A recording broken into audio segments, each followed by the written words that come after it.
എല്ലാവരും safe and happy ആയിട്ടിരിക്കുകയല്ലേ? തമ്മിൽ കണ്ട് എല്ലാവരും ഓടിച്ചാടി വന്നേക്കാന്ന് എനിക്കറിയാം. എല്ലാവരും ഇപ്പൊ എന്റെ കമന്റ് ബോക്സിൽ നിറയെ വരുന്ന കമന്റ്സ് ആണ് give away give away give away. എന്നാണ് ഗിവ് അവേ, എപ്പോഴാണ് ഗിവ് അവേ, എന്തൊക്കെ പ്രൊഡക്ട്സ് ആണ് ഗിവ് അവേയിൽ കൊടുക്കുന്നത്, എങ്ങനെയാണ് ഗിവ് അവേ നടത്തുന്നത്, ഇങ്ങനെ ഗിവ് അവേ റിലേറ്റഡ് ആയിട്ടുള്ള കമന്റ്സ് ആണ് ഇപ്പൊ എന്റെ കമന്റ് സെക്ഷനിൽ മൊത്തം വരുന്നത് കേട്ടോ. അപ്പൊ എല്ലാവരും ഗിവ് അവേക്ക് വെയിറ്റ് ചെയ്ത് നിൽക്കാന്ന് എനിക്കറിയാം. നമുക്ക് നമ്മുടെ ചാനലിൽ 13K സബ് ആവുന്ന സമയത്ത് ഗിവ് അവേ നടത്താൻ ഞാൻ പറഞ്ഞിട്ടുണ്ടായിരുന്നു. പക്ഷെ എനിക്ക് എക്സാമും കാര്യങ്ങളൊക്കെ വരുന്ന ടൈമിലാണ് കേട്ടോ എനിക്ക് 13K ആയത് നമ്മുടെ യൂട്യൂബ് ഫാമിലിയിൽ.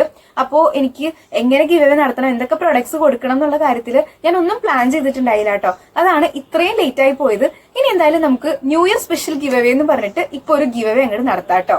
ദൈവം സഹായിച്ച് നമ്മളിപ്പോ കുറെ ഗിവ് അവേസ് ആയിട്ട് നടത്തുന്നുണ്ട്. ഇപ്പോൾ നമ്മുടെ ചാനൽ ഒരു ഗിവ് അവേ ചാനലായിട്ട് മാറിക്കൊണ്ടിരിക്കുകയാണ്. ഒരു ഗിവ് അവേ കഴിയുമ്പോഴേക്കും അടുത്ത ഗിവ് അവേ എപ്പോഴാ ചേച്ചിന്ന് വെച്ചിട്ടാണ് കുറെ കമന്റ്സ് ഒക്കെ വരുന്നത്. സത്യം പറഞ്ഞാൽ എനിക്ക് നല്ല സന്തോഷമുണ്ട് കേട്ടോ. കാരണം ഇത്രയൊക്കെ ഗിവ് അവേസ് ഒക്കെ നടത്താൻ പറ്റുന്നത് നിങ്ങൾ കാരണമാണ്. അതുപോലെ ഇത്രയെങ്കിലും നമ്മുടെ ചാനൽ എത്തിയിട്ടുണ്ടെങ്കിൽ അത് നിങ്ങളുടെ സപ്പോർട്ട് കൊണ്ടാണ്. അപ്പൊ നിങ്ങൾക്ക് ഗിഫ്റ്റ് തരുന്ന കാര്യത്തിൽ എനിക്ക് സന്തോഷമേ ഉള്ളൂ. അപ്പോ നമുക്ക് ഗിവ് അവേ എങ്ങനെ നടത്താന്നുള്ള കാര്യങ്ങളിലേക്ക് എനിക്ക് കടക്കാം കേട്ടോ. എപ്പോഴും ചെയ്യുന്ന ഗിവ് അവേസിനേക്കാളും കുറച്ചും കൂടെ വെറൈറ്റി ആയിട്ട് എന്തെങ്കിലും ചെയ്യണമെന്ന് എനിക്ക് ഉണ്ടായിരുന്നു കേട്ടോ. പക്ഷെ എല്ലാവർക്കും പാർട്ടിസിപ്പേറ്റ് ചെയ്യാൻ പറ്റുന്ന രീതിയിലായിരിക്കണം, അത്രയും സിമ്പിൾ ആയിട്ടുള്ള ക്രൈറ്റീരിയാസ് ഒക്കെ വെക്കണമെന്ന് എനിക്ക് ഉണ്ടായിരുന്നു കേട്ടോ. അപ്പോ ഈ ഗിവ് അവേനെ പറ്റി എന്തെങ്കിലും സജഷൻസ് ഒക്കെ ഉണ്ടെങ്കിൽ അതൊക്കെ പറയാൻ പറഞ്ഞിട്ട് നമ്മൾ കമ്മ്യൂണിറ്റി ടാബിൽ ഒരു പോസ്റ്റ് ഇട്ടിട്ടുണ്ടായിരുന്നു. കുറച്ച് പേരൊക്കെ അതിൽ കമന്റ് ചെയ്തിട്ടുണ്ടായിട്ടോ. അതിൽ ഏറ്റവും കൂടുതൽ വന്ന കമന്റ് എന്താണെന്ന് വെച്ചിട്ടുണ്ടെങ്കിൽ കമന്റ് പിക്കർ യൂസ് ചെയ്തിട്ട് വിന്നേഴ്സിനെ സെലക്ട് ചെയ്യാനായിരുന്നു. കഴിഞ്ഞ തവണ നമ്മൾ ചെയ്ത് കഴിഞ്ഞപ്പോൾ കമന്റ്സ് ഇട്ടതിൽ ഏറ്റവും കൂടുതൽ ലൈക്ക് വന്ന കമന്റ്സിലുള്ളവരെയാണ് നമ്മൾ വിന്നേഴ്സ് ആയിട്ട് ചൂസ് ചെയ്തിട്ടുണ്ടായിരുന്നത്. അങ്ങനെ 3 വിന്നേഴ്സിനെയാണ് നമ്മൾ എടുത്തത് കേട്ടോ. അപ്പോൾ ഈ തവണ എല്ലാവരും പറഞ്ഞത് വെച്ചിട്ട് നമ്മൾ കമന്റ് പിക്കർ വെച്ചിട്ടാണ് ഈ വിന്നേഴ്സിനെ സെലക്ട് ചെയ്യുക. 2 വിന്നേഴ്സ് ആയിരിക്കും നമുക്ക് ഉണ്ടാവുക കേട്ടോ. പിന്നെ എന്തൊക്കെ പ്രൊഡക്ട്സ് ആണ് കൊടുക്കുക, അല്ലെങ്കിൽ എത്ര റുപ്പീസിന്റെ വർത്ത് വരുന്ന പ്രൊഡക്ട്സ് ആണ് എന്നുള്ള കാര്യങ്ങളൊക്കെ നമ്മൾ വഴിയെ പറയുന്നതായിരിക്കും കേട്ടോ. പിന്നെ ഒരു സജഷൻ വന്നെന്താന്ന് വെച്ചിട്ടുണ്ടെങ്കിൽ സ്കിൻ കെയർ പ്രൊഡക്ട്സ് മാത്രം ഇൻക്ലൂഡ് ചെയ്യാതെ കുറച്ച് മേക്കപ്പ് പ്രൊഡക്ട്സും കുറച്ച് ലിപ്സ്റ്റിക്കും കൂടെ ഇൻക്ലൂഡ് ചെയ്യാൻ പറഞ്ഞിട്ടുണ്ടായിരുന്നു. അപ്പോൾ ഈ തവണത്തെ ഗിവ് അവേയിൽ നമ്മൾ അതും കൂടെ പരിഗണിക്കുന്നുണ്ട് കേട്ടോ. അങ്ങനെ തന്നെയല്ലേ പറയാം, അതും കൂടെ ഇൻക്ലൂഡ് ചെയ്യുന്നുണ്ട്. കുറച്ച് മേക്കപ്പ് പ്രൊഡക്ട്സും കുറച്ച് ലിപ്സ്റ്റിക്സും കൂടെ നമ്മൾ ഈ തവണത്തെ ഗിവ് അവേ ബോക്സിൽ ഇൻക്ലൂഡ് ചെയ്യുന്നുണ്ട്. പിന്നെ നമ്മൾ സ്മിറ്റണിൽ നിന്നുള്ള ട്രയൽ പ്രൊഡക്ട്സ് മാത്രമല്ല ഫുൾ സൈസ് വരുന്ന പ്രൊഡക്ട്സും ഇൻക്ലൂഡ് ചെയ്യുന്നുണ്ട് കേട്ടോ. ഇതൊക്കെയാണ് മെയിൻ ആയിട്ട് എനിക്ക് ഗിവ് അവേനെ പറ്റി പറയാനുള്ളത്. ഇനി ഗിവ് അവേയിൽ പാർട്ടിസിപ്പേറ്റ് ചെയ്യാനുള്ള ക്രൈറ്റീരിയാസ് എന്തൊക്കെയാന്ന് നോക്കാം. മെയിൻ ആയിട്ട് 2 ക്രൈറ്റീരിയാസ് ആണ് കേട്ടോ വരുന്നത്. ഫസ്റ്റ് വൺ വന്നിട്ട് നമ്മുടെ സബ്സ്ക്രൈബർ ആയിരിക്കണം.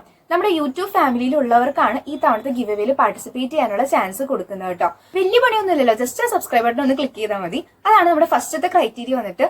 ഇനി സെക്കൻഡ് ക്രൈറ്റീരിയ എന്ന് പറയുന്നത് കമന്റ് ഇടലാണ്. നിങ്ങൾ ഇപ്പൊ കണ്ടുകൊണ്ടിരിക്കുന്ന ഈ വീഡിയോയുടെ കമന്റ് സെക്ഷനിൽ നിങ്ങൾക്ക് പറ്റുന്ന അത്ര കമന്റ്സ് നിങ്ങൾക്ക് ഇടാം. എത്ര കമന്റ്സ് ഇടുന്നോ അതനുസരിച്ചിട്ട് ജയിക്കാനുള്ള വിന്നർ ആവാനുള്ള പോസിബിലിറ്റി കൂടുതലായിരിക്കും കേട്ടോ. നമ്മൾ കമന്റ് പിക്കർ വെച്ച് എടുക്കാണല്ലോ. അപ്പോൾ നിങ്ങൾക്ക് പറ്റുന്ന അത്ര കമന്റ്സ് ഇടാം. ഓക്കെ, പറ്റുന്ന അത്ര കമന്റ്സ് ഇടാം. പിന്നെ കമന്റ് ഇടുമ്പോൾ ശ്രദ്ധിക്കേണ്ട ഒരു കാര്യം എന്താണെന്ന് വെച്ചിട്ടുണ്ടെങ്കിൽ ഇമോജീസ് മാത്രം കമന്റ് ചെയ്യാതിരിക്കാൻ നോക്കുക. ജസ്റ്റ് ഇപ്പോൾ ഒരു ഹാർട്ട് ഷേപ്പ് അല്ലെങ്കിൽ സ്മൈലി ഇമോജി, അങ്ങനെ ഇമോജീസ് മാത്രം കമന്റ് ഇടാതെ എന്തെങ്കിലും ഒരു സ്റ്റേറ്റ്മെന്റ് സൂപ്പർന്നോ നൈസ്ന്നോ കൊള്ളാമെന്നോ കൊള്ളൂലെന്നോ അങ്ങനെ ചീത്ത വിളിക്കരുത്. അല്ലാതെ നിങ്ങൾക്ക് ഇപ്പോൾ വീഡിയോസിനെ പറ്റിയുള്ള സജഷൻസോ അങ്ങനത്തെ എന്തെങ്കിലുമൊക്കെ കാര്യങ്ങൾ ഉണ്ടാവുമല്ലോ, അങ്ങനെ ജസ്റ്റ് ഒരു സ്റ്റേറ്റ്മെന്റ് അല്ലെങ്കിൽ ഒരു സെന്റൻസ് ആ ഒരു കമന്റിൽ ഉണ്ടായിരിക്കണം. അല്ലാതെ വരുന്ന കമന്റ്സ് ഒന്നും നമ്മൾ മൈൻഡ് ആക്കില്ല കേട്ടോ. അപ്പോൾ ഈ 2 ക്രൈറ്റീരിയാസ് ആണ്. സബ്സ്ക്രൈബർ ആയിരിക്കണം, കമന്റ് ചെയ്യുക, കമന്റ് ചെയ്യുമ്പോൾ ഇമോജീസ് മാത്രമായിട്ട് പാടില്ല, എന്തെങ്കിലും സെന്റൻസ് വരണം. ഈ 2 ക്രൈറ്റീരിയാസ് ആണ് നമുക്ക് ആകെ ഈ ഒരു ഗിവ് അവേയിൽ വരുന്നുള്ളൂ. സോ ഇപ്പൊ തൊട്ടേ നിങ്ങൾ കമന്റ്സ് ഇട്ട് തുടങ്ങിക്കോളൂ. പിന്നെ നിങ്ങൾക്ക് ഈ വീഡിയോ നിങ്ങളുടെ ഫ്രണ്ട്സിനൊക്കെ ഒന്ന് ഷെയർ ചെയ്ത് കൊടുക്കുക. കാരണം അവർക്ക് ഗിഫ്റ്റ് കിട്ടിയാലും നിങ്ങൾക്ക് ഗിഫ്റ്റ് കിട്ടിയാലും ഒരുപോലെയാണല്ലോ. അപ്പോ വേറെ ഒന്നും എനിക്ക് കൂടുതലായിട്ട് പറയാനില്ല. ഇതാണ് നമ്മുടെ ഗിവ് അവേയുടെ കാര്യങ്ങൾ എന്ന് പറയുന്നത്. പിന്നെ ഇതിന്റെ ടൈം ലിമിറ്റ്, ഈ ഗിവ് അവേയുടെ ടൈം ലിമിറ്റ് എന്ന് പറയുന്നത് ഞാനിപ്പോ വീഡിയോ എന്നാ പോസ്റ്റ് ചെയ്യാന്ന് എനിക്ക് കറക്റ്റ് ആയിട്ട് അറിയില്ല. എന്തായാലും വീഡിയോ പോസ്റ്റ് ചെയ്തിട്ട് 2 ആഴ്ചയാണ് നമ്മൾ ടൈം ലിമിറ്റ് കൊടുക്കുന്നത് കേട്ടോ. അതായത് ഇപ്പോൾ ജനുവരി 7-നാണ് ഞാൻ വീഡിയോ പോസ്റ്റ് ചെയ്യുന്നതെന്നുണ്ടെങ്കിൽ ജാനുവരി 21 വരെ ആയിരിക്കും അതിന്റെ ടൈം ഡ്യൂറേഷൻ എന്ന് പറയുന്നത്. ആ ഒരു ടൈമിൽ വരുന്ന കമന്റ്സ് ആയിരിക്കും നമ്മൾ വാല്യൂ ചെയ്യുക. അത് കഴിഞ്ഞിട്ട് വരുന്ന കമന്റ്സ് നമ്മൾ നോക്കില്ല കേട്ടോ. അപ്പോ ഇതൊക്കെയാണ് ഇതിന്റെ അകത്ത് വരുന്ന മെയിൻ ആയിട്ടുള്ള കാര്യങ്ങൾ എന്ന് പറയുന്നത്. അപ്പോൾ ഇപ്പൊ തൊട്ടേ നിങ്ങൾ കമന്റ്സ് ഒക്കെ ഇട്ട് തുടങ്ങിക്കോളൂ. അപ്പോൾ ഇത്രയുള്ളൂ. ടാറ്റാ.